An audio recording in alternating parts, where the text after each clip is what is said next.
ये कहानी एक भूतनी की है जो अपने खून का बदला लेती है। ये कहानी मैंने अपने गांव के ही एक बुजुर्ग जो कोलकाता में काम करते थे उनसे सुनी थी। एक बार की बात है कि कुछ अंग्रेज शिकारी भारत के किसी जंगल में शिकार पर गए।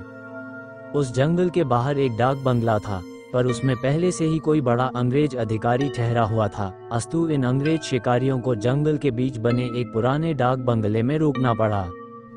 इस डाक बंगले का रखवाला अपने परिवार के साथ रहता था और डाक बंगले में रुकने वाले लोगों की सेवा करता था। इस रखवाले के परिवार में उसकी बीवी तथा लगभग 14-15 साल की उसकी एकमात्र लड़की थी। एक शाम जब अंग्रेज शिकारी शिकार करके वापस डाक बंगले पर आए तो नहा धोकर पीने बैठ गए। पीने के बाद उन्हें इतनी चढ़ गई कि वे लोग पूरी तरह से बहक गए और उस रखवाले को गोली मारने के बाद उसकी बीवी तथा बच्ची को नोच डाले। इन पापियों को नशे में कुछ भी पता नहीं चला और नोचने के बाद उन दोनों को भी गोलियों से भून डाले और तीनों की लाश को डाक बंगले के पीछे दफना दिए। ये बात आई गई रह गई। अंग्रेजों ने फिर कुछ दिन के बाद वहां कैलाश नामक एक नया सेवक रख दिया। किसी को कुछ भी पता नहीं चला कि इस पुराने डाक बंगले का पुराना सेवक और उसका परिवार कहाँ चला गया। एक बार की बात है कि नया सेवक कैलाश रात को गेट बंद करके सोया हुआ था। तभी अचानक उसकी नींद खुल गई क्योंकि उसे लगा कि दरवाजे पर कोई रो रहा है। उसने एक हाथ में लाठी उठाया और दूसरे में चिराग और दरवाजे पर आकर हाथ लगाया। कौन है? इतनी रात गए कौन दरवाजे पर रो रहा है? उसने देखा कि एक किशोरी दरवाजे पर बैठी रो रही है। कैलाश उस किशोरी के पास गया और उसके सिर पर हाथ रखते हुए कहा कि बेटी रो मत, अंदर चल। फिर उस किशोरी के अंदर आने पर कैलाश ने उसे पीने के लिए पानी आगे बढ़ाते हुए पूछा कि बेटी तुम कौन हो और इतनी रात को अकेले इस जंगल में क्यों भटक रही हो? कैलाश की इतनी बातें सुनते ही वो किशोरी और तेज फपक पड़ी। कुछ समय तक तेज तेज रोने के बाद वह थोड़ा शांत हुई और कैलाश को बताई कि वह इस डाक बंगले के पहले सेवक की पुत्री है। फिर उसने ये भी बताया कि कैसे 4-5 अंग्रेज शिकारियों ने उसके पिता को मार डाला और उसके बाद उसके तथा उसकी मां की आबरू को नोच डाला। फिर कैसे उसकी मां तथा उसको भी गोलियों से भूनने के बाद डाक बंगले के पीछे दफना दिया। उस किशोरी की इतनी बातें सुनते ही कैलाश पूरी तरह सहम गया, पर निडरता दिखाते हुए पूछा कि ऐसे कैसे हो सकता है? अगर तू मर गई है तो मेरे सामने कैसे बैठी है? कैलाश की यह बात सुनते ही वो लड़की अचानक गायब हो गई और कैलाश कुछ समझ पाए इससे पहले ही वो उस कमरे की दीवार पर उल्टी टहलती नजर आई। कैलाश यह नज़ारा देखकर पूरी तरह से सहम गया। फिर अचानक वो लड़की आकर कैलाश के सामने बैठते हुए बोली कि काका, आप डरिए मत, मैं आपका कुछ भी बुरा नहीं करूंगी। धीरे धीरे कैलाश का डर जाता रहा और उसने अपने मस्तक पर आई पसीने की बूंदों को गमछे से पोंछ लिया। फिर उसी रात को उस लड़की ने वह जगह दिखाई जहां उन तीनों को दफनाया गया था। कैलाश ने कुदाल से खोदकर उन तीनों के अस्थिपंजर को निकाला। फिर कैलाश ने उस किशोरी से वादा किया कि वह उन अंग्रेज शिकारियों के खिलाफ कोर्ट जाएगा और किशोरी को इंसाफ दिलवाकर रहेगा। कैलाश की बातें सुनकर वह किशोरी रोते हुए बोली कि काका, आपको कुछ नहीं करना है, बदला तो मैं लूंगी, बस आप मेरी थोड़ी सी मदद कर दें। फिर क्या? उस किशोरी के बताए अनुसार कैलाश ने बीमारी का बहाना बनाकर उस डाक बंगले की नौकरी छोड़ दी तथा उस किशोरी को किए वादे के अनुसार उस किशोरी के माता पिता की अस्थियों को जला दिया तथा उन दोनों के नाम पर पूजा पाठ भी करवाया। उन दोनों की मुक्ति हो गई, पर लड़की के कहे अनुसार कैलाश ने न लड़की के अस्थिपंजर को जलाया और न ही उसके क्रियाकर्म के लिए कोई अनुष्ठान पूजा पाठ ही किया, क्योंकि किशोरी ने कहा था कि अगर उसके लिए भी पूजा पाठ हो गई तो वह इस भूती योनि से मुक्त हो जाएगी और फिर उन दरिंदों से बदला नहीं ले पाएगी। समय बीतता गया और अब उस डाक बंगले में कोई नया सेवक आने को भी तैयार नहीं होता, क्योंकि कैलाश वहीं आसपास मंडराता रहता और नए आने वाले सेवक को भूती कहानी सुनाकर भगा देता। कभी कभी वह किशोरी भी अपनी भूती कारनामे से आने वाले नए सेवक को 9-2-11 कर देती। पर उस बंगले पर शिकारियों का आना कम नहीं हुआ। वे आते और खुद ही अपनी व्यवस्था करते, पर जो अब आता वो वापस नहीं जाता, क्योंकि उस डाक बंगले में ठहरने वाला हर अंग्रेज शिकारी उस लड़की का शिकार हो जाता।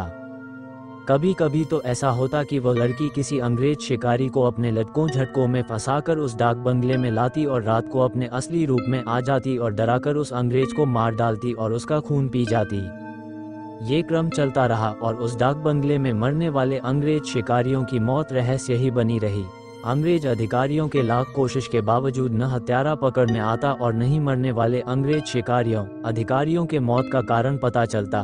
धीरे धीरे ये खबर आसपास के क्षेत्रों में अंग्रेज शिकारियों आदि में फैल गई कि पुराने डाक बंगले में ठहरने वाले हर शिकारी की रात तो होती है पर वह दूसरे दिन का सूरज नहीं देख पाता। 2-3 और वर्ष बीते और अब वह डाक बंगला खंडहर हो गया, क्योंकि अब किसी में भी हिम्मत नहीं थी कि वहां ठहरे। आखिर किसको अपनी जान की परवाह नहीं होती। पर वह किशोरी भूतनी जो अब युवती बन गई थी, उसी डाक बंगले में रहकर अपने हथियारों का इंतजार करती। दिन में उधर आने जाने वाले लोगों को उसका एहसास होता, क्योंकि वो बराबर रोती रहती पर किसी को दिखाई नहीं देती। एक बार की बात है कि वह युवा भूतनी उस जंगल में रह रहे एक युवा भूत तथा युवा भूतनी के संपर्क में आए। ये दोनों आदिवासी थे और जंगल में लकड़ी काटते समय किसी अंग्रेज शिकारी के शिकार बन गए थे। युवा भूतनी उन दोनों को लेकर शहर की ओर निकल गई। युवा भूतनी उन दोनों भूत भूतनी के साथ शहर में घूम घूम कर अपने हथियारों की तलाश करती रही। 2 to 3 दिन की मेहनत के बाद ही वह अपने हथियारों को पहचान ली। एक दिन वह शाम के समय खूब खूबसूरत युवती बनकर उनमें से एक हत्यारे अंग्रेज शिकारी के घर पर गई। घर पर उस अंग्रेज के सिवा कोई नहीं था। फिर उसने खूब लटके झटके दिखाए और उस अंग्रेज को अपनी सुंदरता में फांस लिया। रूप लुभावन हो तो अच्छे अच्छों को फंसते देर नहीं लगती। योजना के अनुसार वह दूसरे दिन भी उस अंग्रेज से मिली। फिर उसे पूरी तरह विश्वास में लेने के बाद एक दिन कही कि क्यों नहीं हम लोग शिकार पर चलें। अंग्रेज ने कहा कि अच्छी बात है, मेरे कुछ मित्र शिकारी हैं, उन्हें भी लेकर चलते हैं। फिर क्या था, उस युवती भूतनी ने उस अंग्रेज से कहा कि मेरी एक और सहेली है, वह भी बहुत ही खूबसूरत है और शिकार पर जाना पसंद करेगी। फिर दूसरे दिन उस युवती भूतनी ने अपने साथ आए हुए दूसरी युवा भूतनी से उस अंग्रेज शिकारी को मिलवाया। अब तो अंग्रेज पूरी तरह उस भूतनी के माया जाल रूप जाल में फंस चुका था। एक दिन सुबह सुबह वह अपने उन्हीं पुराने दोस्तों के साथ जंगल की ओर निकल पड़ा। दिन भर शिकार करते रहे और खूब मौज मस्ती भी। शाम होने को आई तो अंग्रेज शिकारियों ने कहा कि अब सूर्य ढलने लगा है, क्यों न हम लोग वापस शहर लौट चलें।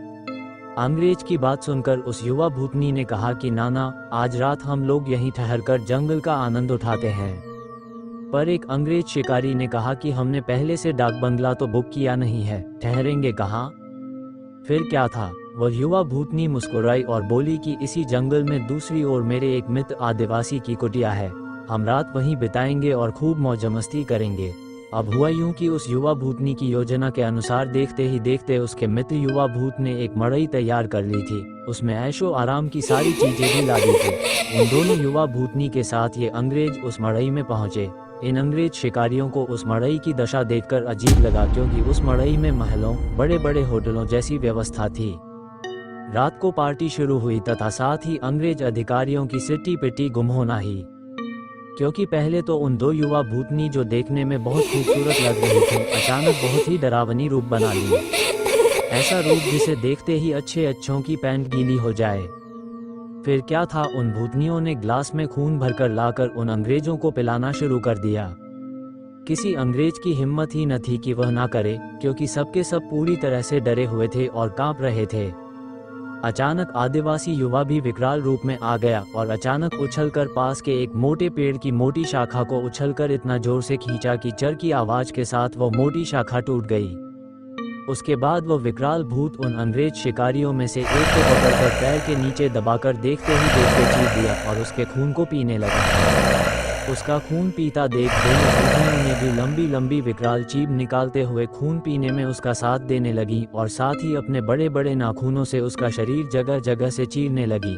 उस युवा भूतनी ने तो भयानक आवाज निकालते हुए दौड़कर एक दूसरे अंग्रेज शिकारी के पास पहुंची और उसकी आंखों में अपने विकराल भयावह भाले जैसे नखों को डालकर उसकी दोनों आंखों को निकालकर खा गई। इसके बाद उन तीनों भूतनी भूत ने एक एक कर सभी अंग्रेज शिकारियों को मार डाला। दूसरे दिन उन अंग्रेजों की खोज में गए अंग्रेज अधिकारियों को उनकी ऐसी विभत्स लाशें मिली जो देखने में बहुत ही भयावह लग रही थीं। उनको ऐसे नोचा गया था कि लगता था कि यह किसी मनुष्य या जानवर का काम ही नहीं हो सकता। कैलाश को तो सब कुछ पता ही था, पर वह किसी को कुछ नहीं बताया। फिर एक दिन समय निकालकर गोपनीय रूप से कैलाश ने उस युवा भूतनी के कंकाल को भी जला दिया तथा उसकी मुक्ति के लिए एक पूजा करवा दी। यह एक काल्पनिक कहानी है, पर हकीकत भी हो सकती है उन लोगों के लिए जो अपनी शक्ति, संबंधों का नाजायज फायदा उठाते हुए गलत कार्यों को अंजाम देते हैं और उन्हें लगता है कि कोई उनका बाल बांका भी नहीं कर सकता। हमेशा वैसा ही कार्य करें जैसा आप दूसरों से अपने तथा अपनों के प्रति चाहते हैं। जय बजरंगबली।